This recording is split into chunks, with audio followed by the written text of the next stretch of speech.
So welcome to NBT at Home. This is your home away from home, an extension of the National Black Theater's 51st season, Beyond Walls. And 51st, like, just iron pump of joy. This is a 5-part conversation series with the creative community of NBT, and I'm your host, ChelseaDee. I'm an associate producer and co-curator with NBT, and here with me are an intergenerational cohort of fantasticness. That's what I'm calling this. That's what I'm calling this gathering of beings. With us today, I'm gonna go around and give you an introduction and, you know, glorify, sing your praises.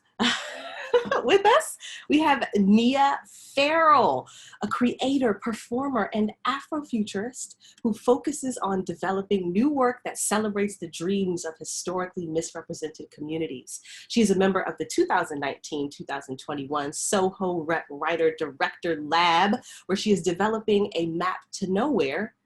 Things are, those are parentheticals, with her artistic soulmate, Talia Paulette Oliveras. I love this artistic soulmate. I mean, how beautiful. Everybody needs one.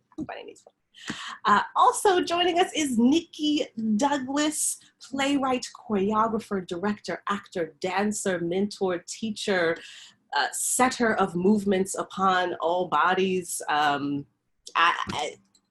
had the joy of being your stage manager, AD. I mean, just so, all the joys. And you currently teach movement and choreography in the NYU Tisch Drama Department, Playwrights Horizons Theater School Studio. So give it up.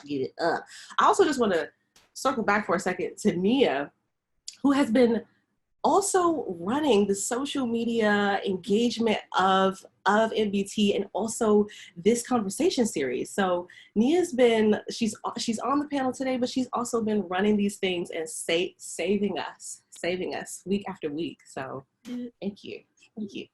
And also we have with us the Daniel Alexander Jones, artist as energy worker.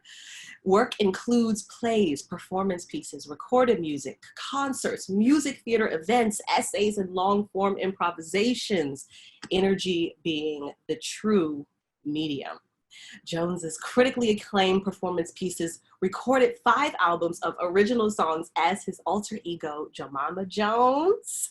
Award-winning, he is recognized as a key voice in the development of theatrical jazz and has made a significant contribution to Black experimental theater and performance.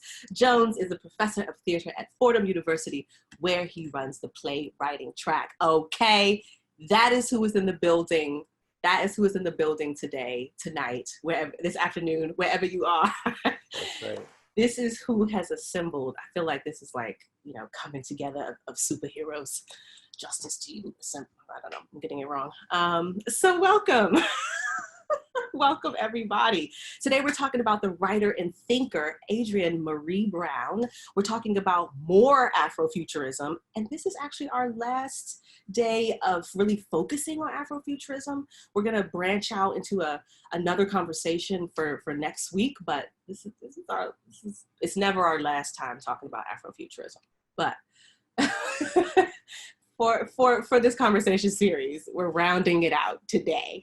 And we're also going to talk about what makes us feel good and why centering pleasure is a radical act. So that's what we're on today. Check-in questions. So artists, give us, I'll call you out. No worries. You don't have to guess. But just give us an update on some projects that you're working on, some things you want the people to check out. Tell us one thing that's bringing you pleasure right now. It's making you feel good. That's all the yummies. And what does the term pleasure activism mean to you? So those are our check-in questions. Shall we start with nicHi? Okay, cool. Okay, I'll do my best to stay on track. Right now, of the projects that I'm contractually not contractually allowed to discuss, I am developing, the one that I'm most excited about also, is a script that I'm developing with a friend of mine. An actor friend of mine, his name is Chinaza Uche. He and I are writing a screenplay together that wants to explore family relationships and Black family structure and ancestry. And we are navigating those concepts through a woman whose name is Samara, as she helps her brother, whose name is Clay, move, and also as she debuts a massive new piece of artwork of her own, and sort of intercutting that with surprise appearances of their family line. I think that's how we're doing it right now, and I'm really excited about that project. Beautiful. Yeah, it's gonna be cool. Something that gives me pleasure right now is staying really present. I think the more present I stay, given the circumstances of the world, the more pleasure I am likely to find. Yeah, I think I'm satisfied with that response. And then I also think that pleasure activism to me, I think it has something to do with, it might just be because that's how I'm finding pleasure right now, but I think it has to do with engaging with what presently feels good to you and allowing that to be what is pulling you forward. That's how it applies to like my practice, my living practice these days. So I think that's the only way I can approach the idea right now. Yeah, fantastic. Yes, what a way to start us off. Okay, Daniel, let's hear your check-in. Sure. I'm so amped to be in this conversation right now. I'm like, it really makes me very excited. So I'll try to contain it, but the project that I've been working on for a while now, pre-pandemic, and now reimagining it with the pandemic in our consciousness, is a project called Altar Number 5. And one of the things that has been happening in the last couple of years is like that thing, where and we all have had to do, you write artist statements, bio, like all the stuff you have to talk about what you do. And it's hard to do that. And the energy worker came up for me because it took me years, and I was like, oh, that's actually what I do.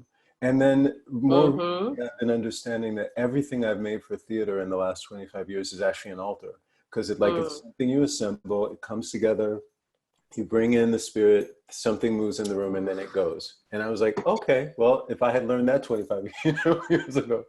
But so write it down. But Altar Number 5 is a collaboration with some extraordinary folks, Ebony Noel Golden, Alexis Pauline Gumbs, Shangadari Wallace, and Josh Quat, and myself. And we're putting together a series of altars that we're going to offer you to be able to take and work with for a period of time over the next year.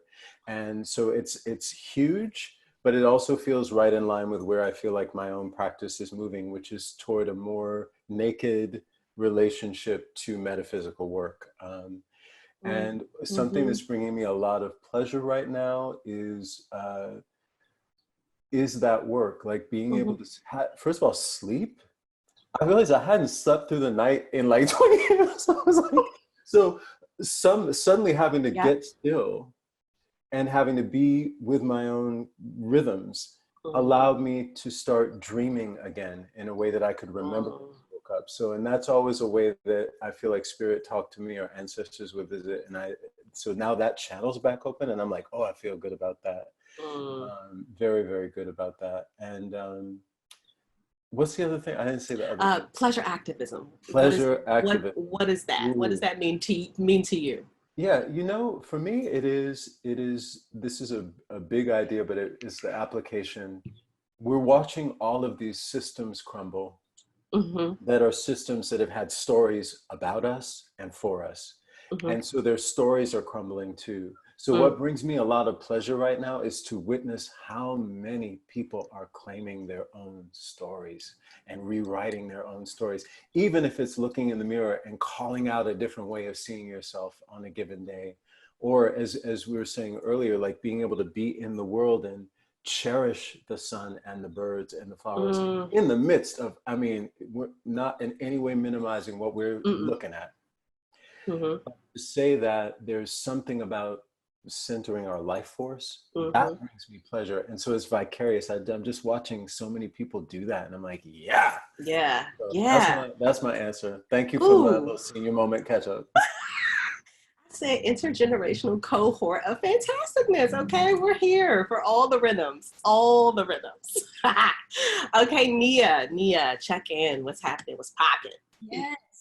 So Talia and I are working on a map to know where things are with the Soho Rep Writer Director Lab, and so we're reaching that like culmination actually like next Sunday, and we're trying to figure out like how does devising content digitally look like.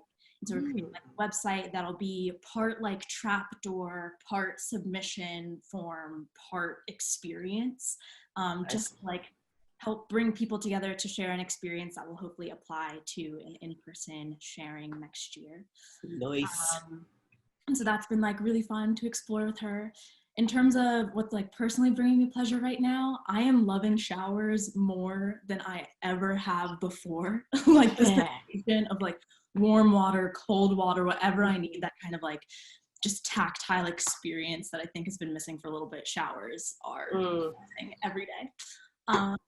And then in terms of what pleasure activism means to me, I think it's saying yes, the orgasmic yes in the face of the no's that come at us on a daily basis. And so choosing to say yes and follow the yes, that's like a radical act. Or I'm here for the orgasmic yeses. Yeah. I'm here. Ashe. I'm here. I'm here for that. I'm going to claim that. Thank you for bringing that in. Aha. Okay, so here. This is where we are. So for today's topic, I just want to quickly revisit Afrofuturism and what the framework of our conversation around Afrofuturism has been.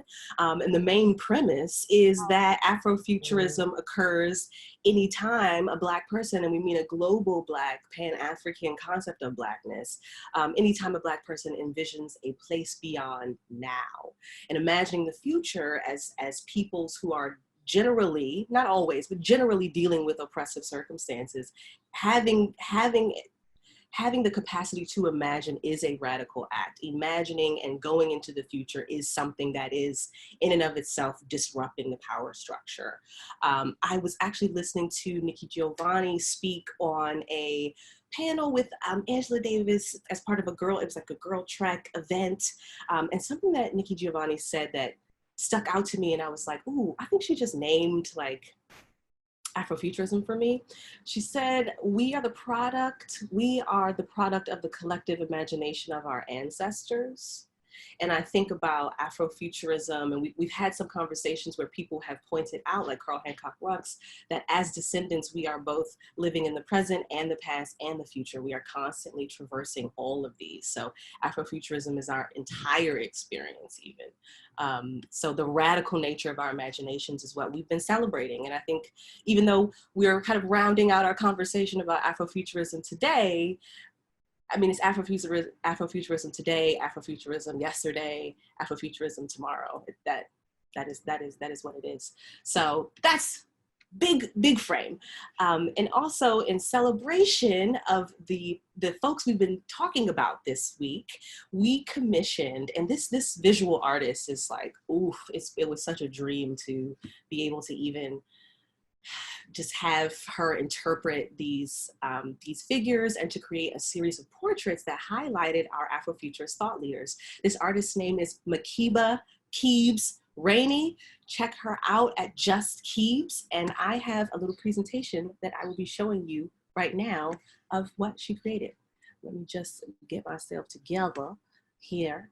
Talk amongst yourselves. Okay, here we go.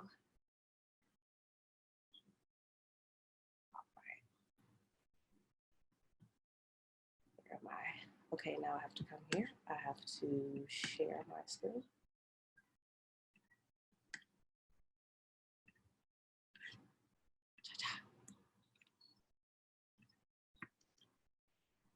Okay, here we go. So this is the series of paintings or digital art that Makiba created for us. And we start with a portrait of Sun Ra. And it's just bringing forth, oh, the majesty of this figure. Just really a beautiful, beautiful, beautiful creation. Pauline Elizabeth Hopkins, who is the fiction writer who we highlighted last week. And this is one of the few portraits that exist of her. So it's such an honor for Makiba to put her radical imagination to work in really bringing this image to life. I'm so, the little black nerd in me was so geeked that she has a portrait. So I'm so excited about that. And our topic of discussion today, Adrienne Maree Brown. Gorgeous, gorgeous, love that. And to think about Adrienne Maree Brown, we're going to be talking about pleasure activism. So I just want to give a quick definition of that. Pleasure, this is according to Adrienne Maree Brown. Pleasure activism is the work we do to reclaim our whole, happy, and satisfiable selves from the impacts, delusions, and limitations of oppression and/or supremacy. Pleasure activists believe that by tapping into the potential goodness in each of us, we can generate justice and liberation, growing a healing abundance where we have been socialized to believe only scarcity exists. And those are the portraits created by the fantastic, super, super, super talented Makiba Keeves-Rainey. Thank you, Makiba. Oh, whew, I remember seeing those in my inbox and being like, whoa, this is incredible. So thanks so much. I just wanted to take a second to showcase her work because it would have been projected, you know, wall to floor to ceiling in a public space.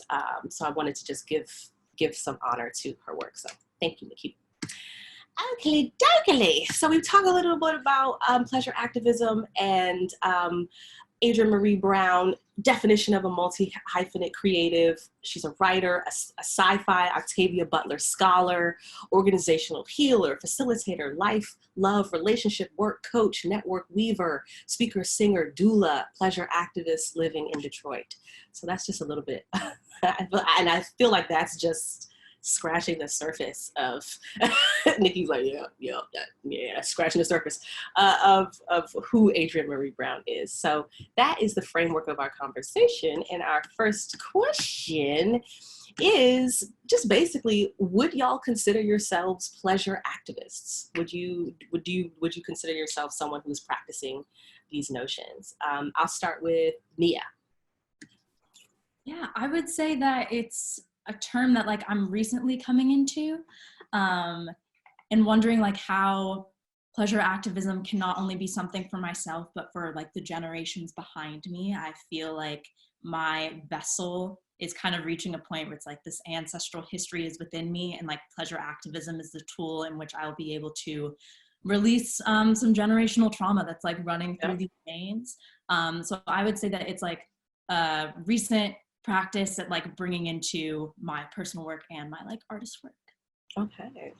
I would say similar for me as well. I learned about it and I was like, oh yeah, I think that's what I am. Oh, this feels very, I can find joy. Like that's allowed now? Okay. Right, we can say that. That's exactly. it. Daniel, would you consider yourself a pleasure activist? Absolutely. And that feels to me also as tied to lineage, right? And that the artists who mentored me, the people who really brought me in and taught me to do what I do and how to walk in the world as an artist, all believed in the centrality of that life force, you know, and what Audre Lorde calls the erotic, right? Like that idea of like that vital force that draws us to things that we're curious about, that draws us to one another, and to hopefully engage those false binaries and false borders that are set up amongst us and between us. And so I always shout them out. You know, I think about Laurie Carlos and Robbie McCauley and Rebecca Rice and Kathy Gagnon and Aisha Rahman, and these are the women who were like, you know, boy, you better like live and like taste life, you know. And one thing that was true for all of them is that they understood that beauty, and I'm speaking about the soul beauty of the indwelling beauty of a thing, was utterly necessary to remind us of what our liberation feels like. You know, you can't go towards something that's an abstraction. You got to go towards something that you feel. And they were like, if it doesn't have that kind of beauty in it, that's not it. So getting to see the majesty really of Adrienne Maree Brown's project, where she is naming these things for everyone to be able to partake in, has been very, very edifying for me spiritually and culturally, because I'm like, okay, here, read this book, you know, like, you know, go get it. So yeah. But I always give dap to my foremothers who taught me that. Oh, that's just so beautiful. Thank you. nicHi. I think that I want to be a pleasure activist. I think very badly. I think that I have difficulty seeking pleasure. I think that's at the core of it. I think that I'm an activist. I think I seek activism through ritual. I think I seek activism through who I surround myself with and by. I think I like through community. I think I seek activism through presence. The pleasure of it has been a challenge. I think a personal challenge to just keep asking myself, does this feel good right now? Are you doing this because it feels good? I think that's my honest response, is that it's hard. I think we all have been pulled further and further away from pleasure, from the idea of pleasure, and that it's taking me a little bit longer perhaps to get back to it. Yeah, and thank you, nicHi, for that, because I just want to second that. Like, that was something that the term pleasure activist, the term pleasure is something that I was like, oh, you know, immediately feeling like, what does that really mean? And how do I discern pleasure? How do I even know what is pleasurable to me? What associations have I made with pleasure that were unhealthy, perhaps, that I have to untie? And what are my the generational trauma of pleasure? How does that land in me? And so I think my question for the group, and I would love to hear, I'm so glad this is an intergenerational conversation, because we're at different parts in the journey and we can reach out and help each other. But how do we discern what is pleasurable to us, especially in a time like this, where it feels like we are under attack and there isn't a safe place to rest and feel taken care of and feel held enough to feel that sense of liberation. So does anyone have any tips or advice on how we can really hone into that and find what's the compass to pleasure? You know, how do we navigate towards it? That's my question. Thank you, nicHi, for bringing that up, because I'm right there with you. Please, Daniel, hit it. Yeah, just offer two thoughts. Again, these are things that come through lineage, right? So they're not my ideas, but ideas that I feel like, you know, I've lived with for a while. Number one is, you know, I grew up in Western Massachusetts, and so one side of my family are kind of like Great Migration folk from South Carolina who came up north, all, you know, coming from the lineage of those who have been enslaved, etc. The other side of the lineage are some like hardcore mean Yankees.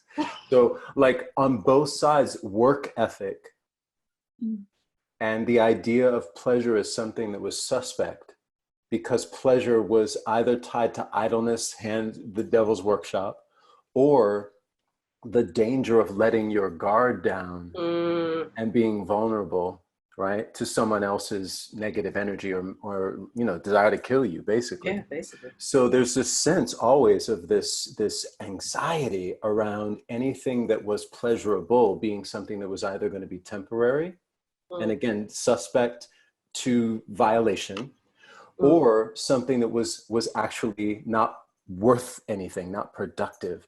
So one of the biggest things, and it took me years to start unpacking this personally was to understand that that was tied to a story about my worth on the, like, just being on the planet was suspect, right? So how to begin to undo those narratives that say our vital life force, that indwelling joy, I'm going to come back to that word indwelling, is enough. One. And then two, this is a quote from Abby Lincoln. And she said at one point, they keep us here to bring the jazz because they don't know how to do it. And I think about who the they is and what that all means. We can unpack that another time. But the idea being that there's something we know about what it means to be alive that can hold. And I want to say, like, it feels to me like you only know pleasure if you also know pain, if you also know doubt, and you also know certainty. You know the full spectrum. So to me, it's less about saying I'm only in my pleasure and my happiness or my joy all the time. No, but that I have a right to my pleasure in the full spectrum of my human experience. And if I should choose to center it, that I do so knowing the power that it has, because pleasure is tied to emancipated being. So those are the two thoughts that come. And again, I give credit to those who came before me for teaching me that.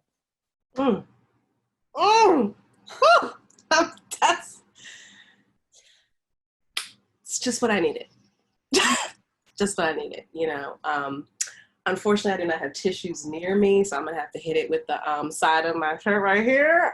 But thank you, thank you, because I need to hear that. Nia, do you have anything you want to throw in there? I didn't get your opinion from the mix earlier. Yeah, I'm so glad Daniel brought into this space, going back to dreams as a source. When I think of abundance, I immediately think of dreams because everybody dreams. Like, even if you believe that you don't dream, you do. You just got to learn how to remember them and to create space for remembrance.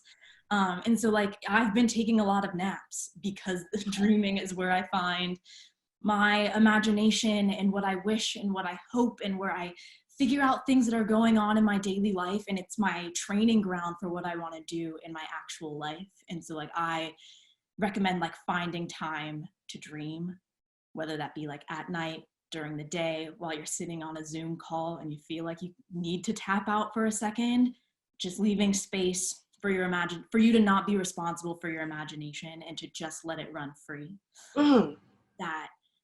That's kind of the core of it all. And then nicHi, when you were talking about kind of negative associations with pleasure, my immediate thought was how guilty and pleasure is often tied together, and why do we have to feel guilty about the things that bring us pleasure? And so understanding whenever I bring up oh yeah, I watched the show, but that's a guilty pleasure, it's no, it's okay. That gave me joy for those 20 minutes and it was wonderful, and I'm allowed to hold that.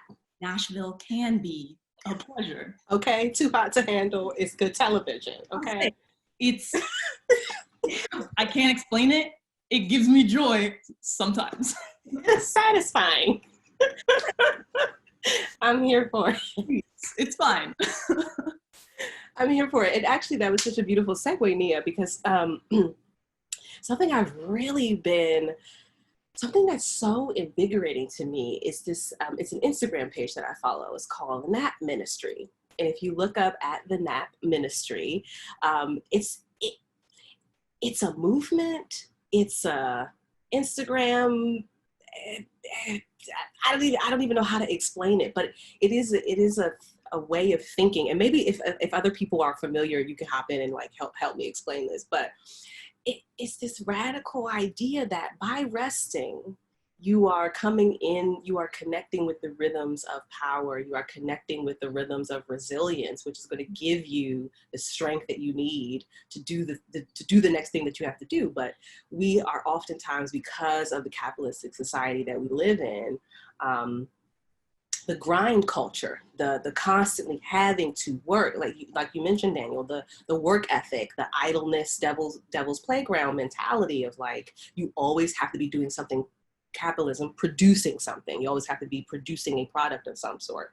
And so this idea of not producing and not, you know, withholding your energy from creating some type of commercial viable thing is a radical act within the machine that we live in. And so I really appreciate this idea because it is so, oh man, it's like it runs antithetical to so many things that I was raised with, so many ideas about, you know, work twice as hard, nose to the grindstone, you know, you gotta, just this immense amount of pressure to constantly produce. And so this idea of rest, of dreaming, of lying fallow, of having, just becoming someplace where seeds can be planted is enough. So that's major. I'm so glad you brought that up, Nia. Oh, I like it. I like our conversation. Let me see if I can, we've actually been just like tackling so many of the questions that I actually had. So let me check on our Facebook Live here to get a sense. And while I'm doing that though, I would love to hear about your your art making practice. Where do you find pleasure in that? Where are you using, do you find that you operate from a base of pleasure? Do you use your pleasure to find your next topic or to guide your creative practice? You know, where does pleasure fit into your art making process, if it does? So that's the question on the table now. Daniel, shall I start there? Sure. I want to, there's a story popped into my mind that I want to share first, which is a story I read about an Aretha Franklin recording session. And it was a group of young producers who were working with her, like, I think in the 80s, maybe a little later than that. And, you know, they were all excited because they were like going to get to make a song with Aretha Franklin. And she called ahead to the studio and she said, you know, I'm coming down there and y'all got 2 takes. She said, because I got my pots on the stove. And she came in and she knocked it out in 2 takes and went home because her food was simmering. And I thought that was like the best example of the center was her relationship to her own joy, yeah. her sustenance, the environment of her home. And she came out to work and didn't leave that center. Yeah. She said, this is what I have to offer y'all. And it's Aretha, so she gonna, you know, whatever. But I always thought about that, like how we often like, we not only turn off the food, but we might even throw the food out and like leave home and never come back to go serve this other master, right? Rather than say, here's what I can bring, you know? I mean, it also calls to mind that incredible image from Temple of My Familiar, Alice Walker's novel, where she talks about the ideal relationship being like a bird where there are 2 wings. And you come from, you live in your wing and the other person lives in their wing, and you come to the middle to bring the best to offer. And what would happen if we didn't like sacrifice the thing that made us whole in order to offer a thing that was beautiful to someone else, you know? So that would dovetail to my answer about the work is like, I feel like I'm a bit more, if you will, selfish now. Like I want to abide in, you know, Nia, what you're talking about, that dream space. I want to be in that place of intimate relationship with what the thing is here first. I want to be there for a while, and then I'll come out eventually and I'll share. But right now it's like, I want to be in that dream world and not feel like it's my obligation to produce a thing from it, but rather it's my obligation to be humble to it and to surrender to it and to listen carefully for what it is, you know, that this piece or these voices need me to do, you know? Oh, I love that. So beautiful. I actually just thinking, I take my daily walks and I was just thinking about what you were saying the other day. It was a thought that just occurred to me, which maybe it wasn't just occurring to me. Maybe it was a syncing of the things because I was resting in the rhythm. So, I don't know. But a thought occurred to me that when I'm creating something, why must the point of that creation always be to produce some type of marketable content? You know, why must it always be, is this going to be a hit or not? Is this going to get picked up or not? It's going to have a second life or not? You know, what about the need, this insatiable need that I have to just tell stories? How do I honor that without it becoming always a race to something that's gonna produce something that's gonna, you know? So it's so I really love that you brought that up, Daniel, because it's so real, the relationship between now art and commerce, which is something that's always been, but art and the market. Right now, I feel like I'm being challenged to divorce the two. And to ask, well, what is just the art in my life and in myself, and how do I just honor that simply without putting it on the auction block, shall we say? Nia, I feel like these are like sneak attacks. Nia, where's pleasure showing up in your artistic practice? I think I am still decolonizing my practice in order for it not to be about like having the best work ethic or trying to like reach some sort of like production level. I would like the closest I got to it was in a performance in which like I truly believe the ancestors took over and like, I was just like a vessel for their dreams and stories, and I like they lived through me and I lived through them. And that's when like it was the most divorced it was from having to produce, and it was about like sharing something. It was like a honest like communal gathering. And so more and more in devising processes and like working with my collaborators, just like trying to start to cleanse the room right at the beginning, that's been there before, and be like, here's how we want to create like this ritual of rehearsal. Here's how we want to walk into the space and kind of like start from a place of self and then go to a place of sharing. But it's like, it's hard. I will say, like, year after graduation, so much is like, what are you doing next? And it's that like triggering question of like, what are you up to? It's like, what if I'm not up to anything? Is that, or if like, what if it's okay for me not to share it? So yeah, it's a work in progress, but more and more leaning into ritual. Yeah, beautiful. nicHi. I think going back to a previous thought that Daniel shared, it's very powerful for me to be reminded of the negative associations with pleasure and how that is perhaps a lot, or has a lot to do with how I am grappling with it. And having been raised by an immigrant mother, I just feel like, and the way that she encouraged work and success and like everything being set up for the next part of my life, the next chapter, I feel like, yeah, maybe this idea of pleasure is packed like deep down, because this drive to work, this thing of like, what's next? What are you doing? This, like what you were describing, Nia, is like built in. It's like hardwired into my system. And so I think I'm finding pleasure coincidentally in my work. It's just that I have reshaped why I do it. For me, it's not about, right now, it's not so much about, oh, I'm doing this show, or I'm working on this so that I can get this or have this, or, you know, present my stuff over here. It really isn't about that for me right now. And it has taken the last year or so for me to really start looking at things differently, to divorce myself of this art and commerce, you know, conversation that's sort of always going on, and to say that what I love to do is create worlds and dance around and write funny conversations, and that maybe is it, not maybe it certainly is sustaining my joy, and that is good enough. We are good enough. We are good enough. Enough. That's something that's been coming through for me on my walks, which I so value, so treasure my daily walks. But you're enough. That's enough. This is enough. It is enough. So wonderful. So the theme of this conversation series has been uplifting communal resilience.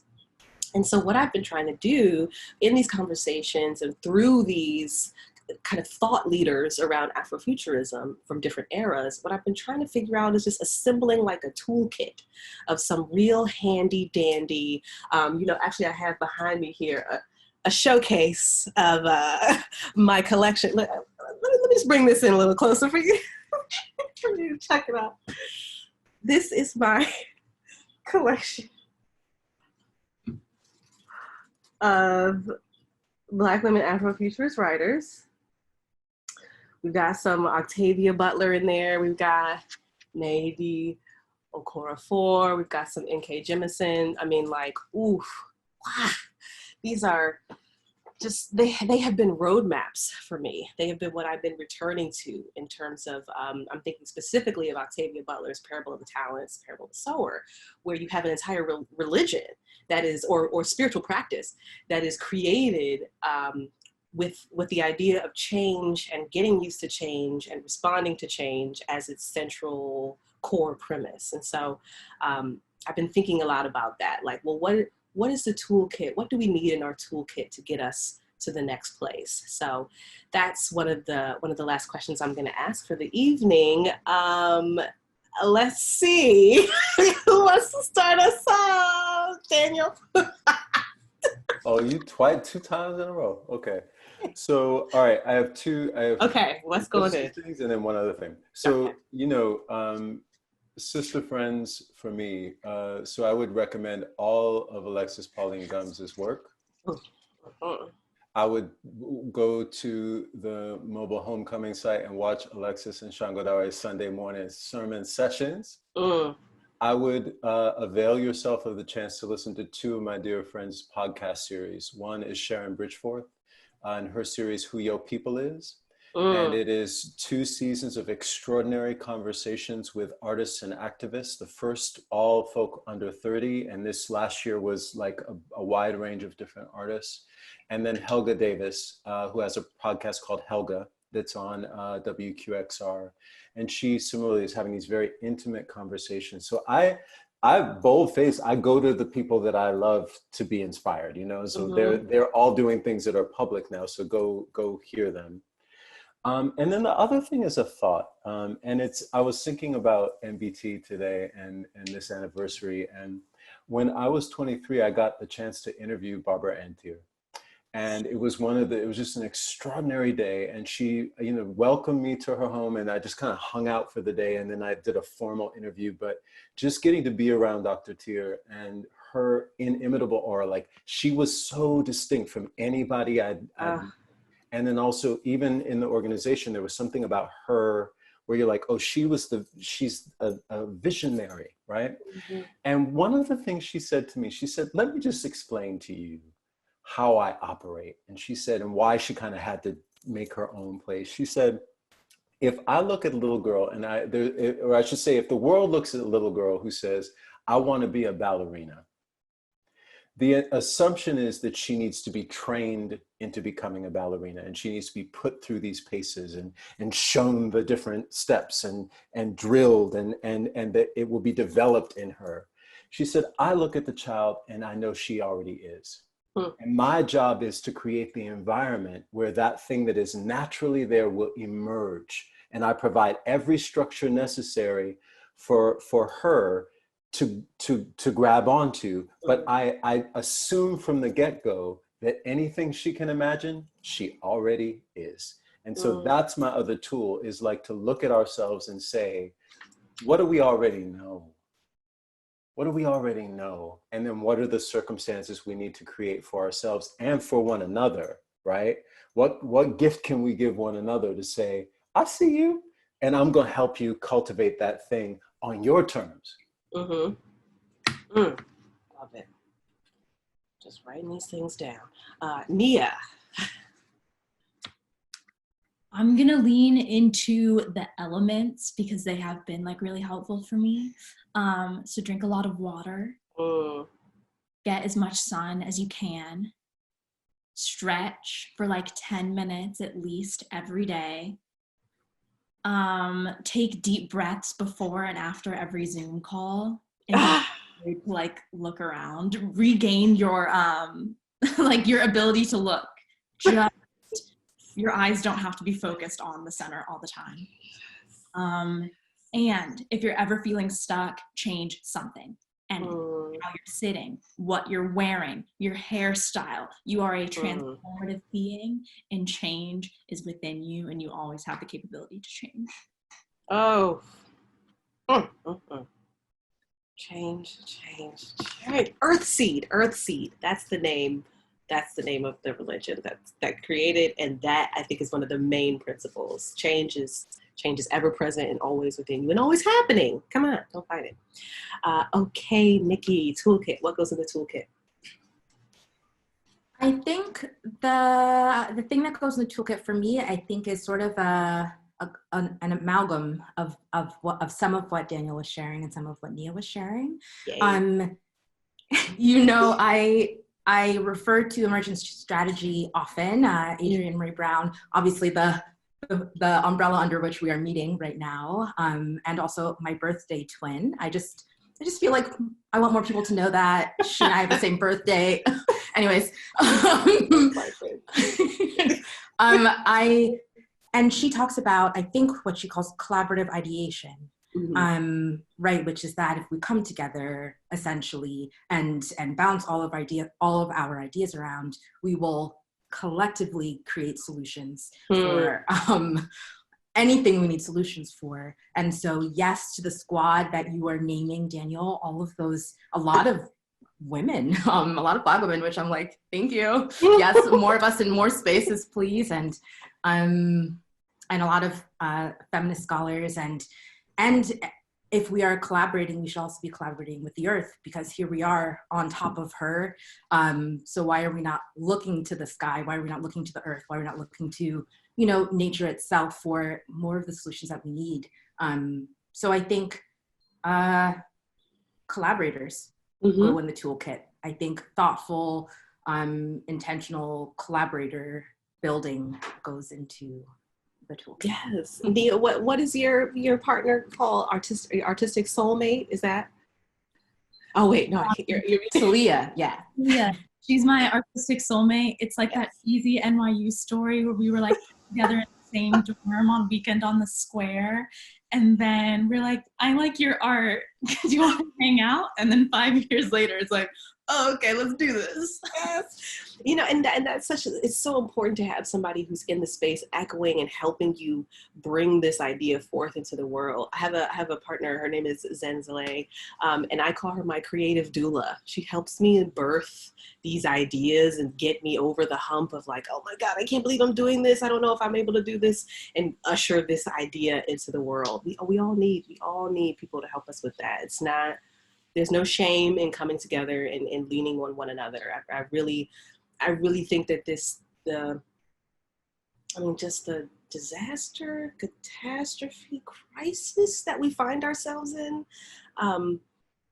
the solutions having to do with empathy and having to do with taking care of each other and having to do with providing for each other. It's just highlighting our need of community, our need of some type of communal understanding and support. So I second everything that you're saying. So my last question of the evening is, and this is like radical imagination. Oh, my kitchen, my camera light. No, you don't get that together. Virtual. We virtual.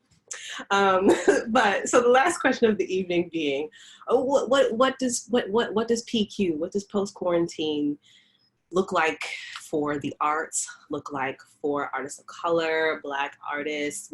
What do you think we should be preparing ourselves for, or what are you looking forward to? What do you see?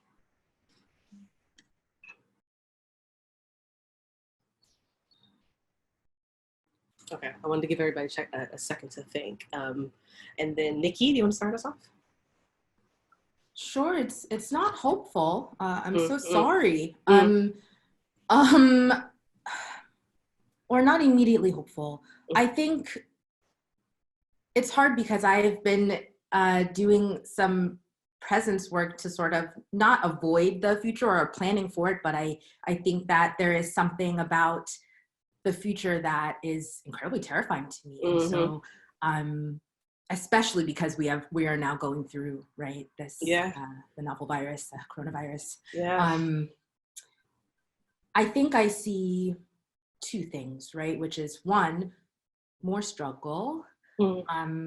I also see, and it might be because it might be hope. It might be hope that I think I do see more folks reaching out, just more reaching out. I think I see a future that holds a little more interdependence, that holds a little more checking in, and a little more focus on human needs, a little more focus on human needs. And especially for artists, I think that we are in an exciting moment in that we are starting to have conversations about what artists need, in addition to what they make, what they need to do that. And that feels hopeful, potentially. Yes, thank you.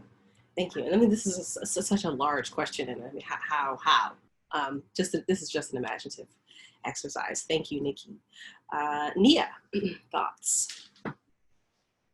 I feel hopeful that we'll bring like a little more intentionality to our digital spaces. I think we ran for it because it was there and it was somewhat available.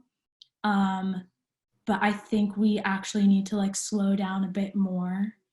And the longer this goes on, I think the more we'll be able to slow down and really reevaluate our practices as like individual artists and as like a collective. The future is amorphous, and that's why like I'm also like trying to grab for things but not quite able to.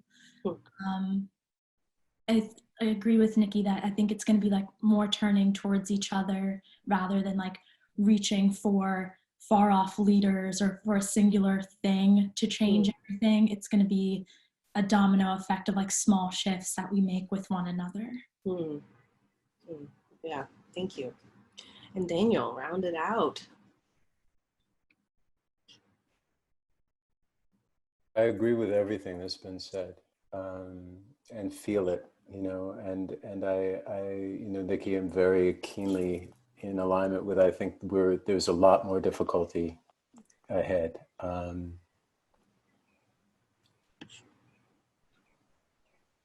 This moment is unprecedented, but this moment is reflective of something I think most everybody knew something was coming, you know, because the system is an untenable system.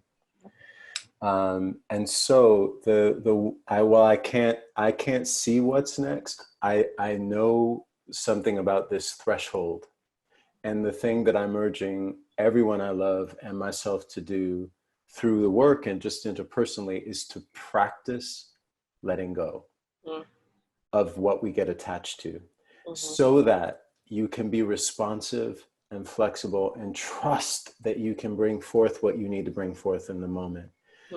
Because a lot of what I think the next moment is going to depend upon is our ability to be fully present to both the crises and the opportunities that come. And if we're stuck on an old idea or stuck on a desire that is not coming from our core, then we are going to be in trouble. Yeah. Whew. I mean, I'm so full. I feel so filled. This is that satisfiable self that I think Adrienne was talking about. And actually, we do have a Facebook Live question, and it is for Nia. It's specifically for you, Nia.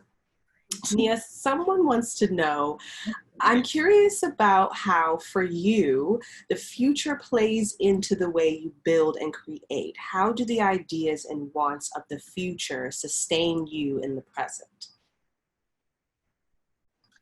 I think because my future is really close to me. Like actually, like if we're thinking about time and it's not linear whatsoever, the future is actually right in front of me. And so having that perspective makes it feel like something I can grasp. I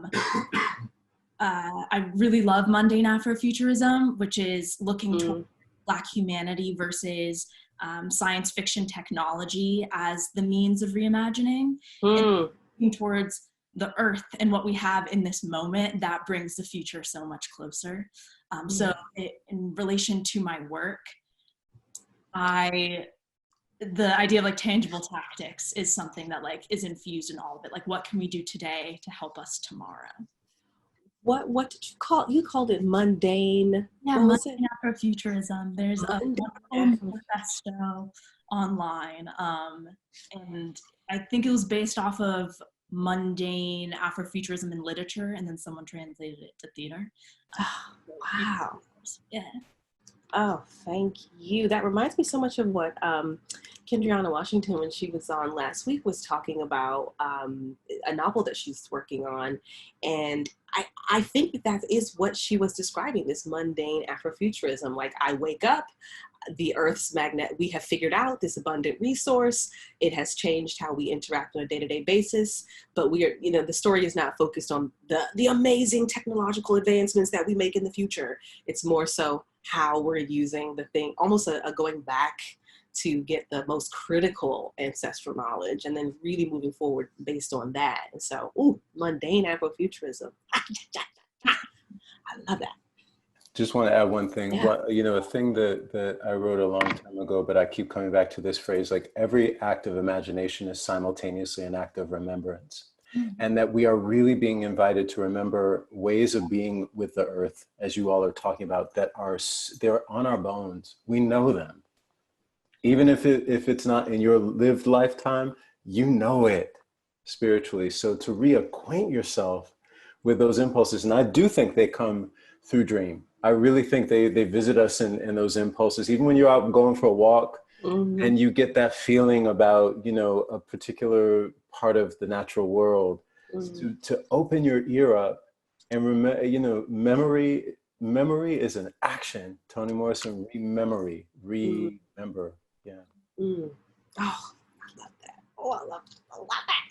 Oh, I feel so grateful I get to do this. So thank you, Nia. Thank you, nicHi. Thank you, Daniel. I mean, this was just like gifts wrapped inside of a gift, wrapped inside of another gift, delivered through the wavelength of pleasure. It was amazing. Thank you so much. I learned so much. I've taken so many notes. I'm writing down all the notes, taking these on putting them in my back pocket, taking them on the journey. So thank you so much for joining us for NBT at Home Part 4. You can catch us next week, same time, same place, for NBT at Home Part 5. We're going to be talking with this is just an incredible cohort of Black artists with disabilities. We're going to be talking about Beethoven. We're going to be talking about finding accessibility, finding resilience in each other, and how this moment has really revealed to us how much work we need to do around accessibility, and how accessibility work increases all of our productivity and all our potentiality. So I am so excited for next week, and I'm so in love with you all for joining me this week. Follow us on Instagram, on Facebook, check out NBT's newsletter, go to their website. If you can donate, if you can't, spread the word, spread the word, spread the word. It all is great, it all is blessings. So thank you for joining us, and I think that's it. Goodbye, everybody. Bye. Stay strong.